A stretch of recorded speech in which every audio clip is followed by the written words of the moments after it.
আজকের প্রথম খবরটা হলো নাম পরিবর্তনের প্রতিবাদে গণমিছিলে কাঁপল করিমগঞ্জ। করিমগঞ্জ জেলার নাম পরিবর্তনের প্রতিবাদে বিশাল গণমিছিল বের হলো। বুধবার গণমিছিলে কেঁপে উঠে সীমান্ত জেলার করিমগঞ্জ শহর। স্বাধীনতা সংগ্রামের ঐতিহ্যমণ্ডিত করিমগঞ্জ জেলার নাম পরিবর্তন প্রতিরোধ নাগরিক কমিটি আহ্বানে আয়োজিত মিছিলে হাতে প্ল্যাকার্ড ব্যানার নিয়ে সবাই অংশগ্রহণ করেন। জনসাধারণের মতামতকে গুরুত্ব না দিয়ে সব প্রকার গণতান্ত্রিক রীতিনীতিকে বিসর্জন দিয়ে এবং চূড়ান্ত সাম্প্রদায়িক মনোভাব নিয়ে একপক্ষীয়ভাবে জেলার নাম পরিবর্তন কোনো অভাবেই গ্রহণযোগ্য নয় বলে গর্জে উঠেন প্রতিবাদকারীরা। করিমগঞ্জের নেতাজি মূর্তির পাদদেশ থেকে গণমিছিল শুরু হয়। বদরপুর, দুলসরা, চেরাগি, রংপুর, আনিপুর, রাতাবাড়ি, পাতারকান্দি, নীলামবাজার, বাঙ্গা, চরগুলা, লাতু, মহিষাসন সহ বিভিন্ন স্থান থেকে প্রতিবাদী ছাত্র, যুবক, মহিলারা মিছিলে অংশ নেন। রবীন্দ্র, নজরুল, বিবেকানন্দ, সুভাষচন্দ্র সহ মনীষীদের প্রতিকৃতি নিয়ে সবাই এগিয়ে যান।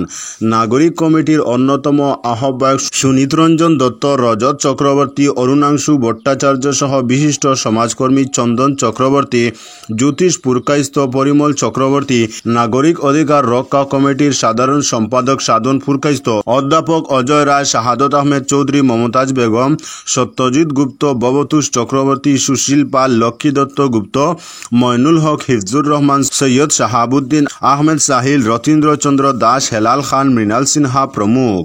আজকের পরবর্তী খবরটি হলো কচুদরম থেকে নিখোঁজ কিশোর। 4 দিন ধরে নিখোঁজ রয়েছে কিশোর। 29 জুন বিকেল 5টায় ঘর থেকে বের হলে আর ফিরেনি শাহারুল হক বরবুইয়া নামে কিশোরটি। কচুদরম দ্বিতীয় খণ্ডের বাসিন্দা তোবারক আলী বরবুইয়ার ছেলে শাহারুল মানসিক ভারসাম্যহীন। এদিন বিকেলে বের হলে আর ঘরে আসেনি। এরপর অনেক খোঁজাখুঁজি করে কোনো সন্ধান মেলেনি। তার নিখোঁজের ঘটনায় পরিবার উৎকণ্ঠায় রয়েছেন। যদি কেউ দেখতে পান স্থানীয় পুলিশে জানানোর আবেদন জানান তার বাবা তোবারক আলী। আজকের পরবর্তী খবরটি হলো কৃষ্ণপুরে সিলিন্ডার বোঝাই লরির পেছনের ধাক্কা, দ্রুতগামী যাত্রী বোঝাই সুমর। শিলচর কালাইন রোডের রানীঘাট কৃষ্ণপুরে ভয়ঙ্কর দুর্ঘটনা ঘটল। বুধবার শিলচর কালাইন রানীঘাট কৃষ্ণপুর এলাকায় দুর্ঘটনাটি সংঘটিত হয়। জানা যায় সিলিন্ডার বোঝাই ট্রাকের পেছনে ধাক্কা মারে দ্রুতগামী যাত্রী বোঝাই এক সুমো গাড়ি। সুমো গাড়িটি গুয়াহাটি থেকে মিজোরাম যাওয়ার সময় এই পথ দুর্ঘটনার শিকার হয়।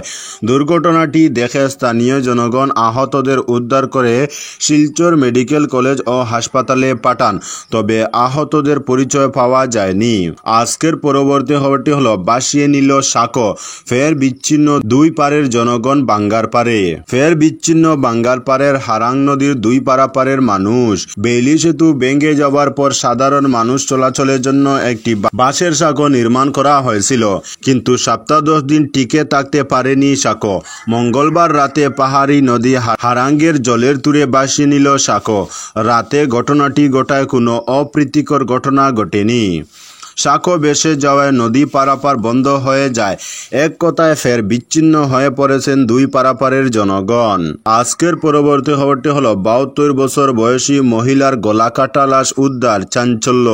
নৃশংস ঘটনা ঘটল গুয়াহাটি মহানগরে। বুধবার সকালে নৃশংস হত্যাকাণ্ডের খবর ছড়িয়ে পড়ে। 72 বছর বয়সী এক মহিলাকে নির্মমভাবে ছুরিকাঘাত করে হত্যা করা হয়েছে। এই বিস্ময়কর ঘটনা গুয়াহাটি খারগুলিতে ঘটেছে। মৃত মহিলার পরিচয় বন্দরী দাস হিসেবে শনাক্ত করা হয়েছে। কাজের মহিলা প্রথমে মৃতদেহটি আবিষ্কার করেন।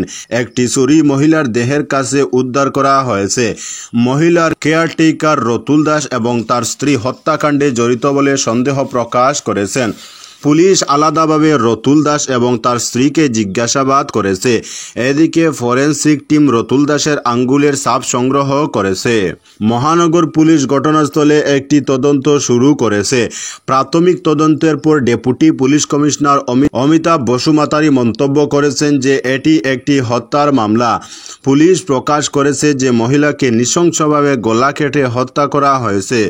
2001 সালে বন্দনা দাসের স্বামী তিলক দাস স্ত্রী মারা যান। তারপর থেকে বন্দনা দাস খারগুলির বাড়িতে একা বসবাস করছিলেন। বন্দনা দাসের ভাই রতুল দাসের পরিবার, যে একজন রাজমিস্ত্রি হিসেবে কাজ করতেন, তাদের সেখানে থাকার ব্যবস্থা করেন।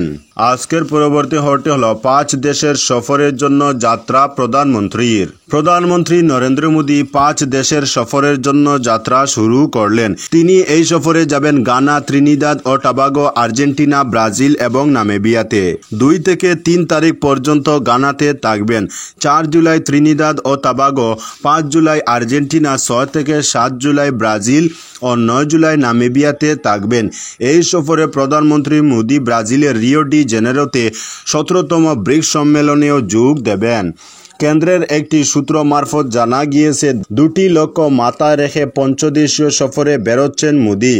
প্রথমত, সন্ত্রাসবাদ নিয়ে বাকি দেশগুলিকে একজোট করে সম্মিলিত বার্তা দেওয়া। দ্বিতীয়ত, আর্জেন্টিনা, ব্রাজিল কিংবা নামিবিয়ার মতো দেশগুলি থেকে গুরুত্বপূর্ণ খনিজ পদার্থের যোগান নিশ্চিত করা।